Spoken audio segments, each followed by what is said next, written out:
കോഴിക്കോട് മാവൂരിൽ വാഹനാപകടം. സ്കൂട്ടറുകളാണ് കൂട്ടിയിടിച്ചത്. ഇടിയുടെ ആഘാതത്തിൽ വാഹനമോടിച്ചവർ റോഡിലേക്ക് തെറിച്ചു വീണു. സാരമായി പരിക്കേറ്റ ഇരുവരെയും കോഴിക്കോട് മെഡിക്കൽ കോളേജിലേക്ക് മാറ്റി.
എം.എസ്. അനീഷ് കുമാർ ചേർന്നു. അനീഷ്, ദൃശ്യങ്ങളിൽ വ്യക്തമാണ് ഒരു വാഹനം, അതിലൊരു ടൂ വീലർ കൃത്യമായ നിയമലംഘനം നടത്തുന്നു എന്നത് കൃത്യമായി കാണുന്നുണ്ട്. സംഭവിച്ചത് അത് തന്നെയാണോ? നമുക്ക് ദൃശ്യങ്ങൾ കാണുന്ന പോലെ രീതിയിലുള്ള കാര്യങ്ങൾ തന്നെയാണോ അവിടെ സംഭവിച്ചത്? എന്താണ് ഇവരുടെ ആരോഗ്യാവസ്ഥ?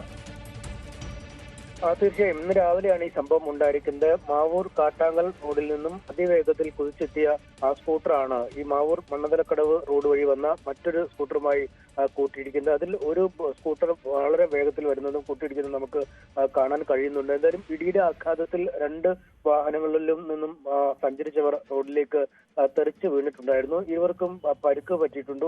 തുടർന്ന് ഉടൻ തന്നെ കോഴിക്കോട് മെഡിക്കൽ കോളേജ് ആശുപത്രിയിലേക്ക് പ്രവേശിപ്പിക്കുകയും ചെയ്തു. പരുക്ക് ഗുരുതരമാണെങ്കിലും ഇവരുടെ ആരോഗ്യനിലയ്ക്ക് മറ്റ് അപകടകരമായ സാഹചര്യം നിലവിലില്ല എന്നാണ് മനസ്സിലാക്കാൻ കഴിയുന്നത്. CCTV ദൃശ്യങ്ങൾ അടക്കം പുറത്തു വന്ന സാഹചര്യത്തിൽ വിശദമായ പരിശോധന ഇക്കാര്യത്തിൽ പോലീസ് നടത്തുന്നുണ്ട്. നിലവിൽ രണ്ട് രോഗികളും രണ്ട് അപകടത്തിൽപ്പെട്ടവരും കോഴിക്കോട് മെഡിക്കൽ കോളേജ് ആശുപത്രിയിൽ ഉണ്ട്. ആരോഗ്യനില വലിയ ഗുരുതരാവസ്ഥയിൽ അല്ല സജ്ജിച്ചത്.